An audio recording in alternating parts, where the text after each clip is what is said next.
Now on to method number 2. Start with core content. If you look at some of the organizations that are creating the most amount of content, for-profit, nonprofit, on any side, anyone that's creating large volumes of content is usually starting with some kind of core piece of content. And what they're doing is what they call repurposing. And so you keep one core piece of content in mind, but you also understand that it can be pieced out into so many different other types of content, other formats, and other versions of that same piece of content. And so what you end up doing is creating one piece of content and then reformatting and reworking to create essentially 15, 20, 30 other different pieces of content.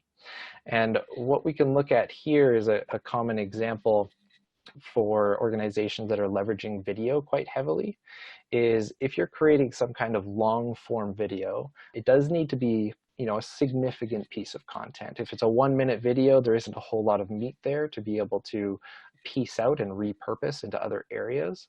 But if it is a long form piece of content where you have a couple of different sections to it, you can actually cut those into different segments after you've created that. So maybe this is a video of it could be an interview, it could be a conversation with a partner or another staff member where you're talking about different ideas. You can piece that one video out into 3, 4, 5 different videos that are all a couple of minutes long each. So now you have an opportunity to share not only the first video, but all of those other pieces onto social media as well. And so you can put those onto the relevant channels that work for you. Now, what else you can do with that video is you can take pictures during that recording. So this gets us into the realm of more that behind the scenes kind of content where you're giving people that inside look to what your organization is working on and doing.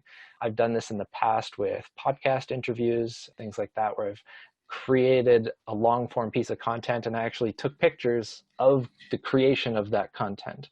And especially if it's something that's valuable that you want to tease into the future to say, this is coming, I'm going to publish this, those pictures can be quite valuable.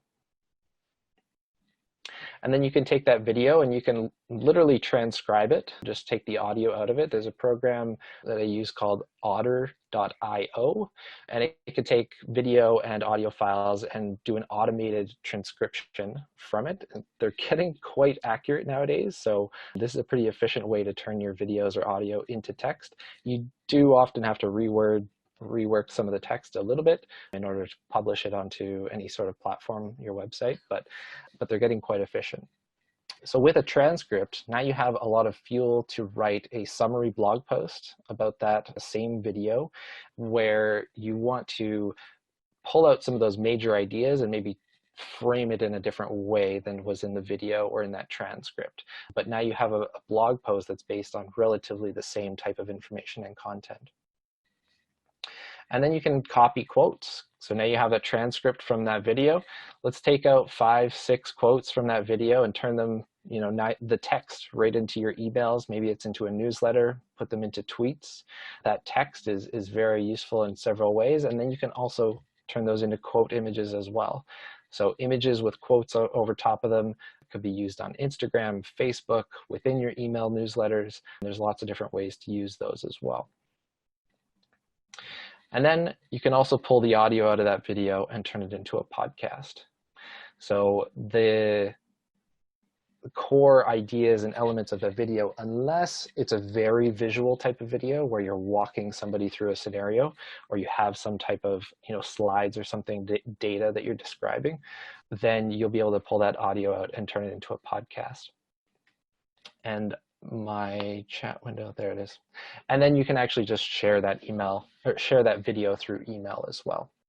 So from this, you can see kind of a map of how one long form video could be cut up and pieced out and reformatted into, and depending on how many segments you have, how many quotes you can pull from it, 15, 20, 30 different pieces of content that you can use throughout the month, throughout 2 months, to fill out your social media channels, to fill out your email campaigns, to post things on your website, on your blog, and all of that.